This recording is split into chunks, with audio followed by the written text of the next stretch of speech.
All right, cool. Well, this is the Big Friendly Swim podcast because I'm big and I'm friendly.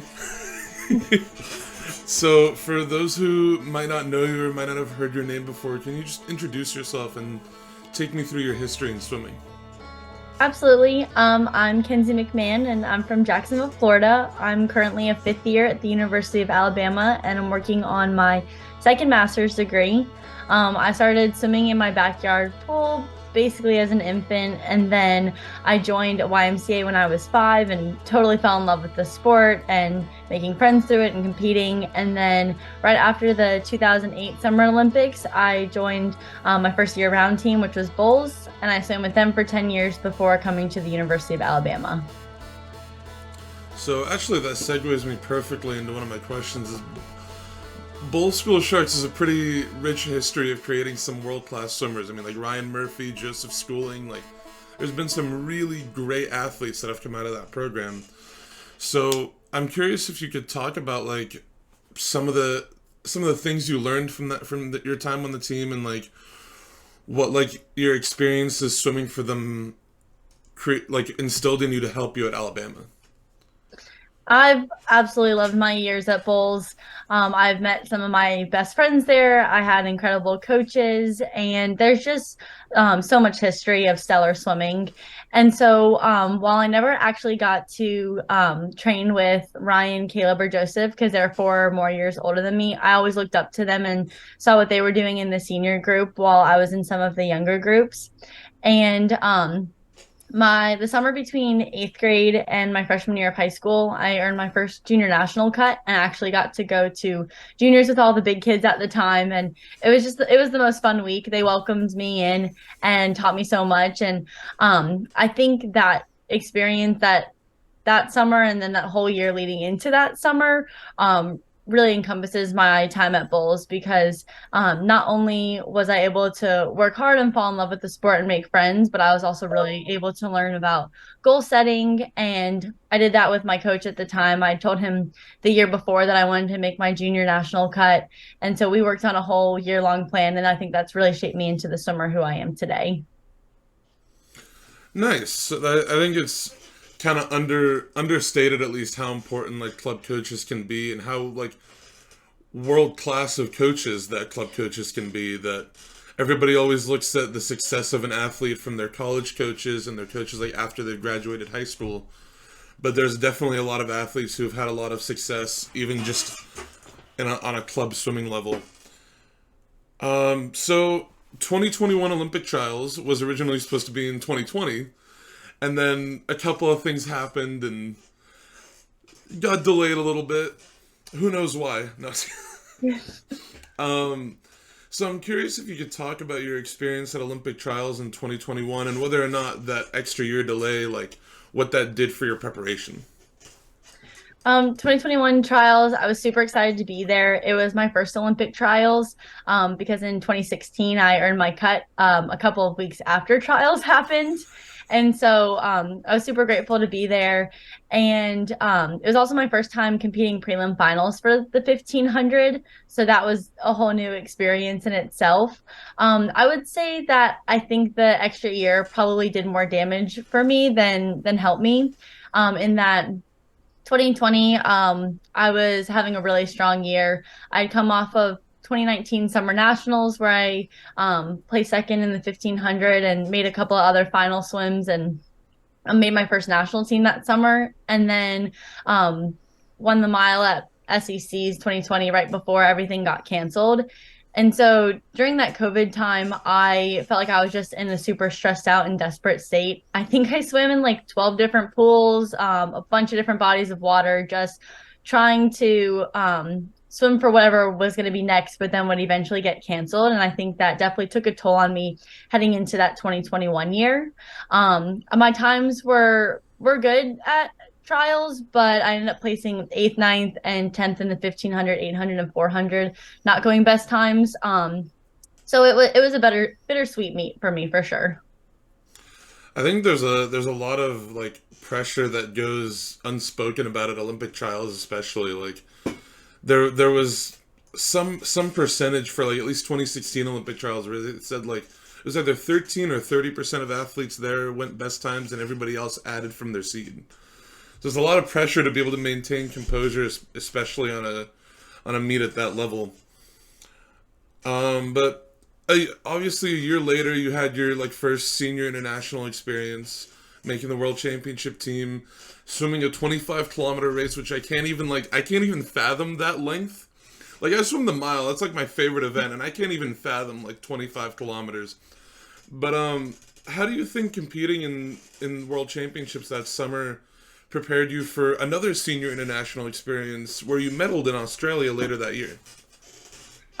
Yes, if you had told young Kenzie that her first time representing Team USA on the senior stage would be in a 5.5 hour race in the 25K, I probably would have called you crazy, but it's always been a dream of mine to represent Team USA at that senior level in the sport that I love. And so the whole experience, I just tried to take it all in. I was super, super grateful for all of the support staff, for the teammates and friends I made along the way. And we even got to go to some of the final sessions for the pool events and got to see people like Katie Ledecky and Bobby Fink and some of the relays do some really incredible things that I think was super inspirational for that following week when the open water competitions took place.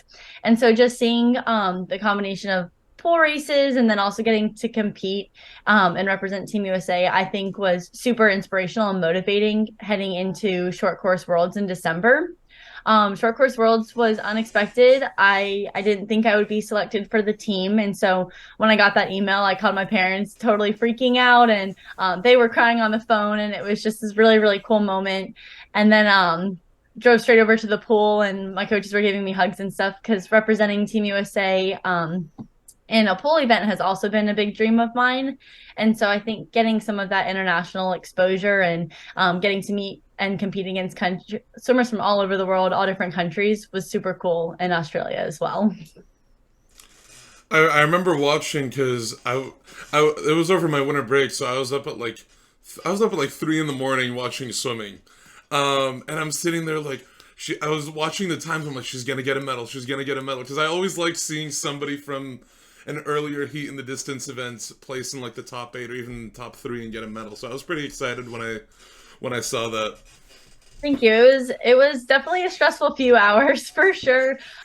Just because I never swum short course meters before, and so while I had gotten to do some training, I didn't fully know what that time meant. Like I had done some conversions, and then in finals, I was surrounded by a few of my teammates, and they were putting up 25 splits, and trying to keep track of 25 splits for an entire 1500 is pretty difficult. And so it was kind of like that waiting game that I really couldn't have asked for a better result. So you talked about the wanting to represent Team USA in the pool, and that leads me to something I was very interested to talk to you about. It's not often when somebody is both world class in pool swimming and open water swimming. The only name I can think of off the top of my head was in 2012, a guy from Tunisia named Osama Malouli won bronze in the 1500 and then gold in the 10K at the Olympics. So I'm curious if you can talk about the differences in training. Like, how do you go from training for an event like a 25K to like the 500?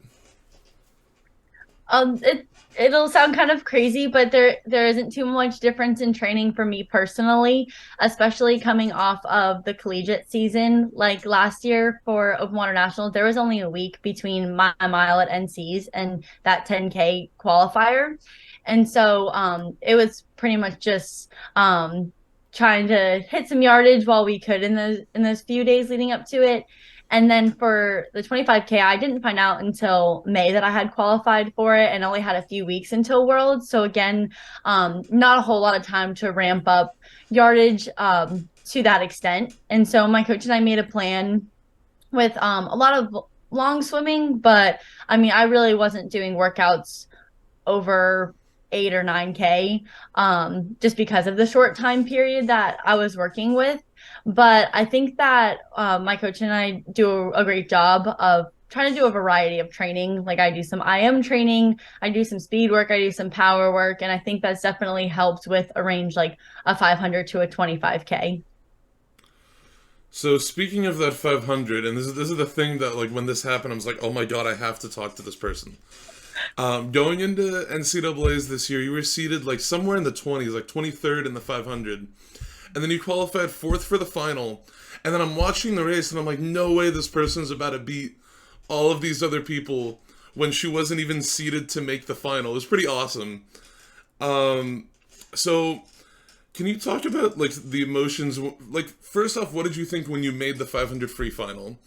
And then did it give you boosted confidence for the mile later that week? And then like the last little bit of it is like how did it feel to close out your college career with two NCAA titles when on paper at least most people expected you to be a contender in the mile?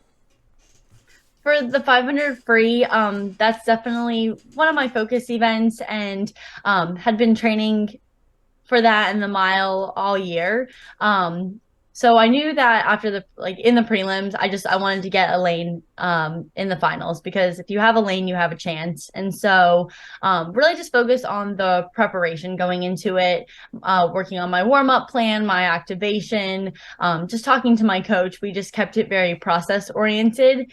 And the morning sim, it felt good. We were joking about like outside smoke, and I think just having fun with it definitely translated into a great swim. And then throughout that entire day, I did not think about winning. I definitely try to keep very, again, process oriented. And so if like the thought of winning like popped into my head, I try to push it out immediately and just focus on being where my feet were and what I could do, whether that was meditating, whether it was doing my dynamic warm up, feeling my body, doing my very extensive meet warm up, really just preparing. And so then right before my race, my coach was like, "You're ready, just go be you." And I love racing, I love competition. And so just dove into that water and had fun with it and tried to execute my plan. And the race felt good. I felt like I was getting stronger throughout the swim, and then could definitely see those girls on that last 50. But this entire season I tried something new. I did 3 kicks off of my last wall in every practice. To be able to hit 3 kicks off of the last wall in the 500, and it hurt a lot for sure. But when I touched, it definitely took me quite a few moments to process what had just happened. But after I think quadruple checking the board to make sure I was reading it correctly, it was just this overwhelming feeling of gratitude for my teammates, for my parents, for my coaches, just everyone that supported me along the way. Definitely a very cool start to the meet for sure. And then after that 500 free, I was definitely feeling very confident heading into the mile, knowing that my coach and I had been able to put in the work this year to have a very successful championship season. And again, just kept it very process oriented. The mile was a really, really deep field. I mean, you've got incredible swimmers like Paige McKenna and Erica Sullivan and a whole bunch of other competitors that I've been racing for years now. And knew that it could be anyone's race, but if I just stuck to my race plan, which is not the same as anyone else's in the field, I don't think anyone had a like racing plans in that field. If you go back and watch, like we were all back and forth all over the place, but really just trusting my training, trusting my plan, and then building throughout the race, I think really like helped me with a lot of that going into that last day. It's pretty underrated, I think, at least for me. I always get excited watching distance events because I'm like, yeah, the 50 freestyle, everybody's close, but it's a short race. I'm like, it's a lot more tense and exciting to watch like a mile where you've got like 5 people all bunched up, and then you never know you never know where the lead is gonna go over like the whole like 15 minutes that they're swimming. So what brought you to Alabama in the first place? Like, what was your experience like competing and obviously studying for the past 5 or so years there? So, I knew that I wanted to go SEC. My list during recruiting was big, and then it was small and big again. And but at the end of the day, like I knew I wanted to go to an SEC school. There's a reason why the slogan is it just means more. And so I had done unofficials or junior days to Florida and Tennessee, and Alabama actually didn't come onto the radar until afterwards. I really enjoyed both those visits. And then when the head coach at the time, Dennis Pursley, came to Bulls during one of my races, he Bama on my radar, was like, come check us out. And so my parents and I did an unofficial, and I absolutely fell in love with everything about the school, and knew that it was the place for me when I set foot on campus. I wanted to be a part of a rising program. And we always talked about the rising tide. And so my freshman year, the team was 34th. And last year we were fourth, and this year 14th. So to be able to see the growth of what this program has been able to do and to be a part of that has been really cool, and something that I wanted to be a part of when I signed my letter of intent. And then as far as academics, I've been incredibly blessed. I came into the university with some credits from my high school program, which was the Cambridge ACE program. And between that and taking some summer classes each year while training and competing, I had the opportunity to either graduate early or do an accelerated master's program.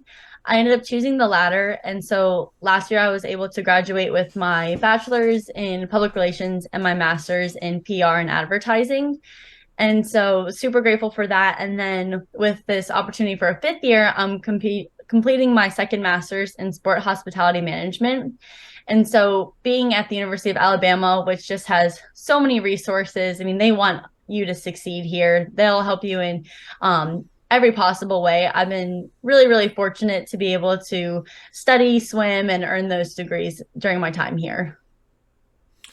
It's pretty awesome, and I think a lot of people, at least nowadays, there's a growing trend of athletes following the quality of coaches and not just like this is a top five school and I'm gonna go here because it's a top five school. It's more of this is a school where I really like the atmosphere and I really like the coach and I really like the team and I'm gonna go there and then see what kind of team we can make of the people that are there. Absolutely. And I think that I was very fortunate in that the other girls in my class had that same mindset. We were like, let's see what we can do with this program. And that's why a lot of us came back for our fifth year too, just to try to leave our mark on this team and set this team up to continue to be successful in the future with our new coaching staff who are wonderful. I mean, like another good example is like ASU, who just recently placed second at men's NCAAs. They've been building to that for a while. Mhm. I remember talking to Grant back in September, and he was telling me how they all redshirted and they all bought into the idea that they could do this if they just put the time into it. And good things take time for sure. Yeah. I mean, you would know that you're a distance swimmer. So one of my last questions for you is pretty basic one, but I think a pretty important one. Of when did you realize, like, okay, I could be pretty good at this whole swimming thing. Like, I could see something happening here.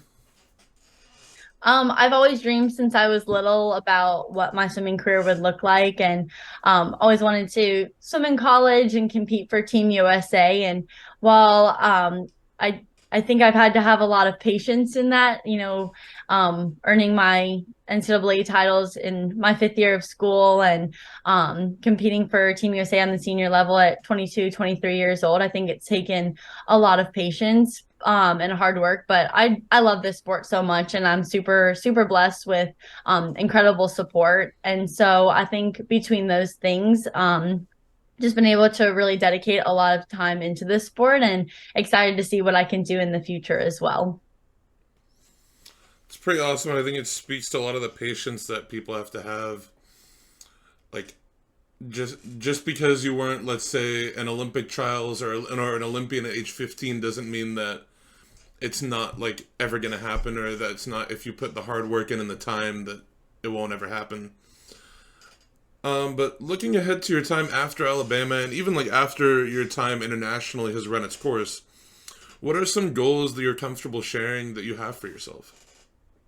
So right now I'm transitioning into my pro phase of swimming and trying to navigate what that looks like. Unfortunately, there's not like a handbook for pro swimming, so definitely just trying to learn as much and use my resources to try to figure that out.